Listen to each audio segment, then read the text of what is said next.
Do you want to have an investment advice in those unsafe days? Where is the best place to put your money in? We have a lot of things that are not so pleasant, like hyperinflation, wars, we have famine, we have diseases. So where is a safe haven for your capital? Do you want to have the answer on these questions? Then listen to this episode. Warren Buffett got this question from a young investor at the last Berkshire Hathaway annual shareholder meeting that happened in Omaha, Nebraska, live and in person. Enjoy the show.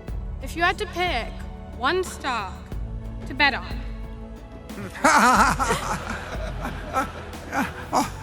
You kind of snuck up on us there for a second. And be resilient in the inflation, which would you choose? And what specifically enables that stock to do very well and might very likely be a difficult market? Well, I'll tell you something even better than that one stock. Maybe we'll get to one stock, but the best thing you can do is to be exceptionally good at something. If you're the best doctor in town, if you're the best lawyer in town, if you're the best whatever it may be, no matter whether people are paying you with $1 zillion or paying you, they're going to give you some of what they produce in exchange for what you deliver.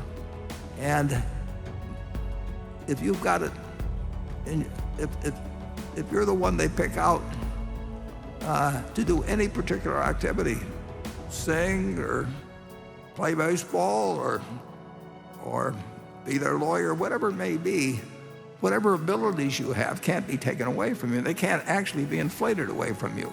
Somebody else will give you some of the wheat they produce or the cotton or whatever it may be, and they will trade you for the skill you have.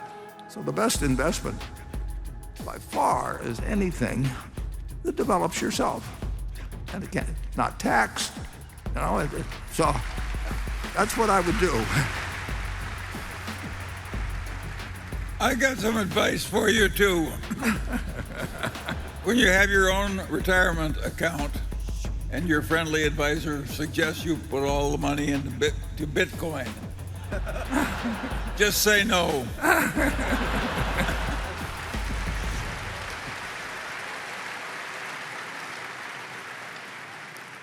Yeah.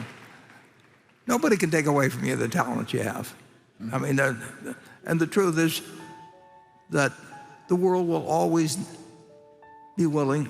They'll need to do something, and some people will not have skills, and they will get less of the product of the society than somebody who has other skills. And sometimes that has something to do with education, but a good bit of the time it doesn't have anything to do with education. I mean, but to figure out what you'd like to be, and figure out how, and what you'd like to be is what you're going to likely be good at. And the world will always need somebody on that tube to tell us what's going on. So, study Becky Quick or somebody and figure out, what makes her good, and what you sort of naturally bring to the game. I mean, I could have.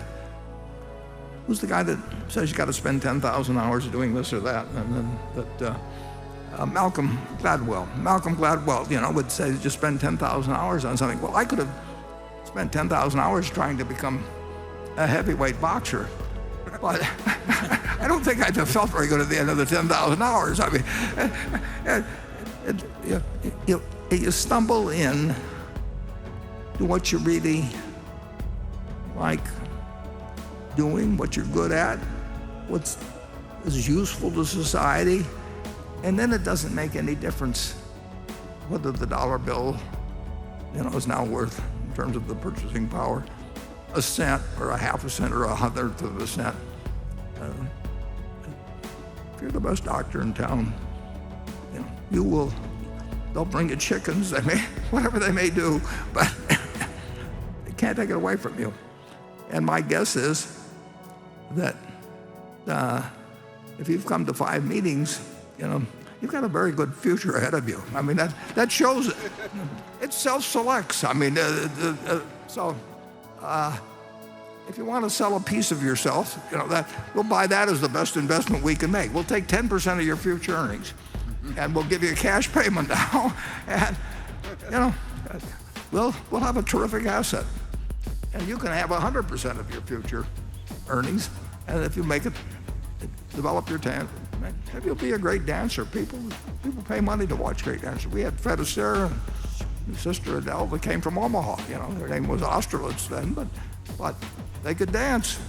And Adele did whatever she did with it, moved to England, and Fred Astaire went on to do a whole bunch of other things. And Ginger Rogers had to do it all the same backwards in high heels, and she didn't get paid as much because she was a woman.